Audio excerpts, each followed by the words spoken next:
আগামীকালের দৈনিক রাশিফল নিয়ে বিস্তারিত আলোচনা করব ১২টি রাশির ভালো এবং মন্দ নিয়ে। এটা অতি পরিচিত প্রোগ্রাম। প্রত্যেকটা দিন আমি দৈনিক রাশিফল নিয়ে আলোচনা করি আপনাদের অ্যালার্ট করার জন্য। আগামীকাল ২১শে জুলাই সোমবার একাদশীর তিথি, রোহিণী নক্ষত্র, বৃদ্ধি যোগ ও জন্মরাশি বৃষ। এবার আমি ১২টি রাশিকে নিয়ে বিস্তারিত বলব কোন কোন দিক থেকে আপনার জীবনে উন্নতি হতে চলেছে, কোন কোন দিক থেকে অনেকটাই আপনাকে সতর্ক থাকতে হবে। সবটাই আমি আলোচনা করব আপনাদের বোঝার স্বার্থে। আর সঙ্গে থাকার অনুরোধ রইল, শেষ পর্যন্ত দেখলে অনেক কিছু জানতে পারবেন, অনেক কিছু বুঝতে পারবেন। নমস্কার, জয় মা কামাখ্যা, জয় মা তারা। সবার আগে আমার সাথে কিভাবে যোগাযোগ করবেন সেই বিষয়টা একটু বলে নিই। কারণ আমাদের প্রত্যেকেরই জীবনে কিন্তু কিছু না কিছু সমস্যা আছেই, আছেই। সমস্যা ছাড়া কেউ নেই। তাই আপনাদের কথা মাথায় রেখেই আমি দুটো জায়গায় বসছি, অর্থাৎ আমার কোনো চেম্বার নেই। আপনাদের প্রশ্ন এটাই থাকে যে চেম্বার কোথায়? কোনো চেম্বার নেই। দুটো জায়গায় পেয়ে যাবেন। আমার কর্মক্ষেত্র, আমার থাকতে হবে, সেখানে দাঁড়িয়ে চেম্বারটা আমি করছি। আপনারা এসে আমার সাথে সাক্ষাৎ করতে পারেন। সেই কথা মাথায় রেখে। তার মানে আমার এটা কোনো রকম মানসিকতা নেই, জায়গায়, জায়গায় চেম্বার করব, আপনাদের সঙ্গে সাক্ষাৎ করব, এরকম বিষয়টা কিন্তু এই মুহূর্তে মানসিকতা নেই, আর সময় নেই। তাই তারাপীঠ পেয়ে যাবেন এবং আমার মন্দির, নিজের ১০ মহাবিদ্যা কালীবাড়ি পেয়ে যাবেন। তারাপীঠ আমাদের কর্ম করতে যেতে হয়। তা সেখানে দাঁড়িয়ে আমি মাসে ২ বার যাই, শুরু এবং শেষ পেয়ে যাবেন। এই জুলাই মাসের শুরুটা তো হয়েই গেছে, শেষেরটা আছে। অর্থাৎ ২৫-২৬ পাবেন তারাপীঠ। তারাপীঠ আমি ২৫-২৬ থাকছি।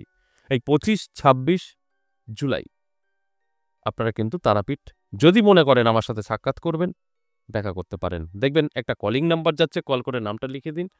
এটা বুকিং করা মানে জাস্ট নামটা পাঠানো। কোনো টাকা-পয়সা পে করতে হয় না, কিচ্ছু করতে হয় না। যদি আপনার মনে হয় আমি তারাপীঠ দেখা করব, তাহলে এই কলিং নাম্বারে গিয়ে নামটা লিখান। যে আমি ২৫ বা ২৪ বলবেন, ২৪ তারিখে যাচ্ছি বা ২৫ তারিখে যাচ্ছি, আমার অমুক নাম একটু লিখে নিন। বাস আপনার বুকিং হয়ে গেল। যদি মনে হয় যে না WhatsApp এ গিয়ে করবেন, সেটাও করতে পারেন। WhatsApp নাম্বার অনেক আগে থেকে দেওয়া আছে, কলিংটা নতুন দেওয়া হলো। WhatsApp এ গিয়েও লিখতে পারেন আমি তারাপীঠ ২৫ তারিখ বা ২৬ তারিখ যাচ্ছি। সেইভাবে আপনার নামটা লিখা হয়ে যাবে। এটাই হচ্ছে বুকিং করা। শুধু নাম লেখানো আর তারিখটা বলা। আর আমার নিজের মন্দির যেটা ১০ মহাবিদ্যা কালীবাড়ি, বীরনগর, এখানে আপনি সপ্তাহে ৩ দিন পাবেন। সোমবার, মঙ্গলবার, বুধবার বেলা ১১টা থেকে সন্ধ্যে ৬টা। যদি মনে হয় আমার মন্দিরে আসবেন, আসতে পারেন। এই ৩ দিনের যেকোনো একদিন আমার সাথে যদি সাক্ষাৎ করতে হয়, আর যদি মনে হয় না আপনি মন্দির দর্শনে আসবেন, সেক্ষেত্রে কিন্তু কোনো বার নেই। আপনি যেকোনো দিন আসতে পারেন। মন্দিরের দরজা খোলাই থাকে। আপনি আসবেন, মন্দির দর্শন করবেন, চলে যাবেন। কোনো খরচা নেই।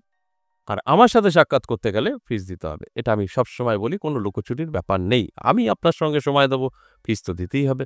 আর আপনি কেন আমার সঙ্গে যোগাযোগ করবেন, সাক্ষাৎ করবেন, দেখাতে আসবেন? এটারও তো একটা বিষয় আছে।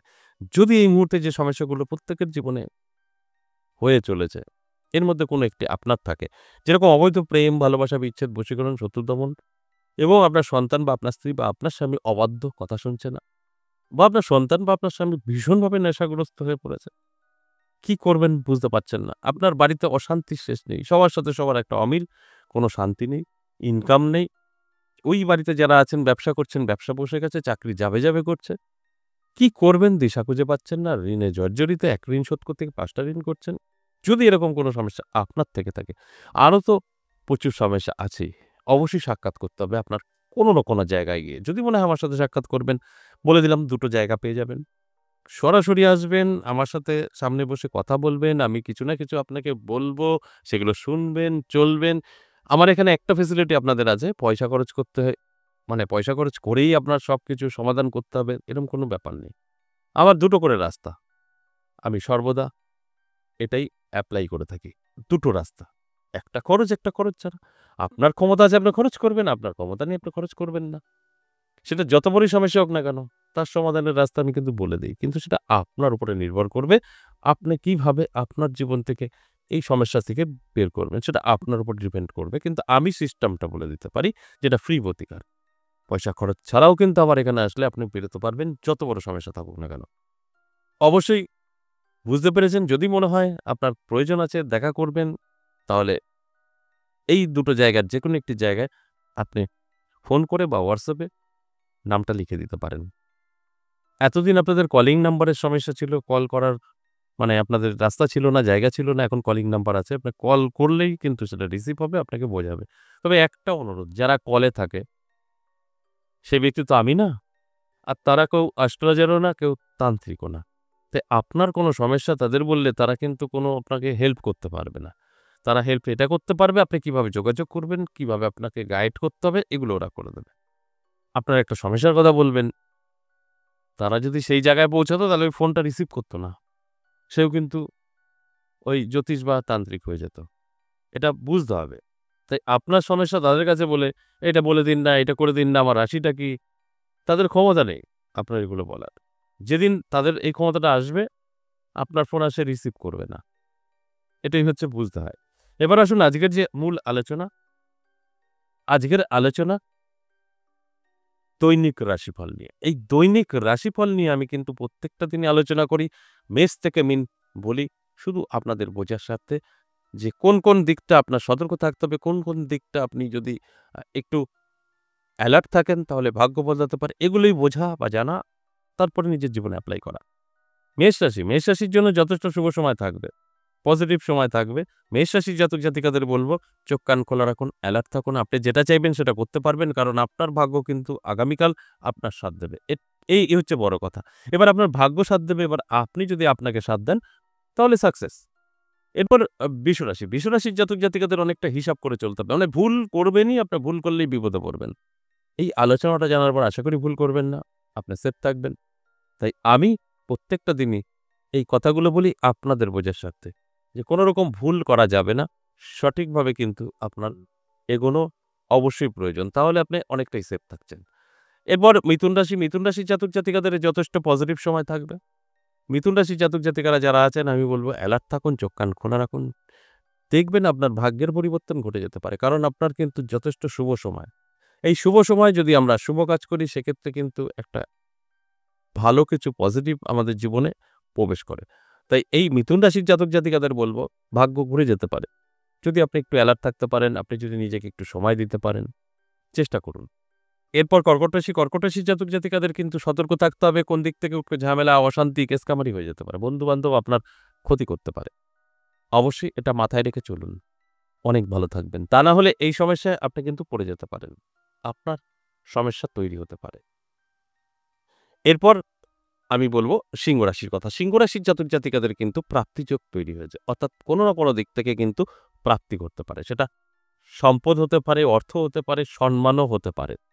তাই অ্যালার্ট থাকাটা অবশ্যই জরুরি। আপনি যদি মনে করেন যে আপনি অনেক কিছু অর্জন করবেন আগামীকাল, করতে পারেন। অর্থাৎ যেকোনো কাজে আপনার সাকসেস থাকছে কারণ ভাগ্য আপনার সাথ দেবে। অটোমেটিক্যালি আপনার পরিবর্তন হওয়াটাই স্বাভাবিক। তাই অ্যালার্ট থাকুন, চোখ কান খোলা রাখুন। সিংহ রাশির জন্য যথেষ্ট ভালো সময় আগামীকাল থাকছে। কন্যা রাশি। কন্যা রাশির জাতক-জাতিকাদের বলব যথেষ্ট শুভ সময়।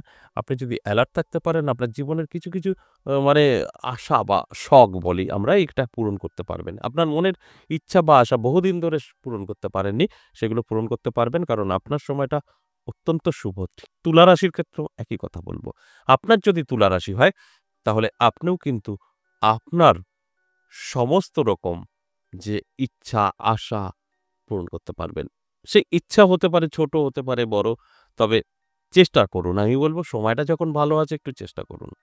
আপনার মনের ইচ্ছাগুলো পূরণ হতে পারে। সময়টা অত্যন্ত শুভ আগামীকাল। তাই হাতছাড়া করা যাবে না। এরপর বৃশ্চিক রাশি। বৃশ্চিক রাশির জাতক-জাতিকাদের কিন্তু অনেক হিসাব করে কথা বলতে হবে। ভুল করলেই কিন্তু পস্তাতে হবে। বিশেষ করে আপনার যারা ব্যবসা করছেন তাদের কিন্তু খুব একটা ভালো না। ব্যবসা মন্দা যেতে পারে। মনের মানসিকতা একটু খারাপ হতে পারে ব্যবসার কারণে। যারা চাকরি করছেন তাদের কোনো ব্যাপার নেই। তবে ব্যবসাদারদের জন্য কিন্তু খুব একটা ভালো সময় সেটা বলা যাবে না। এরপর ধনুরাশি। ধনুরাশির জাতক-জাতিকাদের শুভ সময় থাকবে। ধনুরাশির জাতক-জাতিকারা নতুন বন্ধু এবং বান্ধবীর সন্ধান পেতে পারে। সেখান থেকে তাদের ভাগ্যের পরিবর্তন ঘটতে পারে। কারো না কারোর দ্বারা তো আমাদের জীবনে উন্নতি হয়। এই ধনুরাশির জন্য কিন্তু কারোর দ্বারাতেই উন্নতি হতে পারে। এটা অবশ্যই আগামীকাল চোখ কান খোলা রাখলে আপনি উপলব্ধি করতে পারবেন। এরপর অবশ্যই বলব মকর রাশির কথা। মকর রাশির জাতক-জাতিকাদের যথেষ্ট শুভ সময় থাকবে। আটকে থাকা কাজ ক্লিয়ার হবে। নানা দিক থেকে সুযোগ সুবিধা পাবে। এগুলো পজিটিভ। এবং যারা দীর্ঘদিন ধরে অসুস্থ আছেন তারা সুস্থতা বোধ করবেন। অসুস্থতা আপনার জীবন থেকে দূরে যাবে। এটাও কিন্তু পজিটিভ। তাই আপনার সময় ভালো। এক কথায় বলতে গেলে এটা কোনো সন্দেহের জায়গা নেই। আপনি যথেষ্ট ভালো সময় আগামীকাল পাচ্ছেন। কুম্ভ রাশির জন্য সাবধানতা অবলম্বন করতে হবে। স্বাস্থ্য আপনার সাথ দেবে না। হঠাৎ করেই স্বাস্থ্য খারাপ হয়ে যেতে পারে, যেখানে দাঁড়িয়ে আপনি ডিপ্রেশন, টেনশন, দুশ্চিন্তায় পড়ে যেতে পারেন। শরীরের যত্ন নিলে এগুলো সব কমপ্লিট হবে। এখানে বড় ধরনের চিন্তা বা টেনশনের কিছু নেই। শুধু বলব আপনার শরীরকে একটু সচেতন রেখে চলার চেষ্টা করুন। শরীরের যত্ন নিন, রিচ খাবার থেকে দূরে থাকুন। দেখবেন আপনি যথেষ্ট ভালো থাকতে পারবেন। আর যদি একটু আনখেয়াল হন, তাহলে কিন্তু আপনার স্বাস্থ্যের প্রবলেম হতে পারে। আর আমি তো বলি অ্যালার্ট থাকলে আপনি আটকাতে পারেন। আমরা যদি জানতে পারি আমাদের খারাপ কিছু, সেটা আটকাতে পারি, এটা সম্ভব। সর্বশেষ মীন রাশি, দারুণ সময়। মীন রাশির জাতক জাতিকাদের প্রাপ্তিযোগ তৈরি হয়েছে। অর্থপ্রাপ্তি করতে পারে নানাভাবে। সেটা আপনার উপরে নির্ভর করবে কিভাবে আপনার ভাগ্য বদলাবে।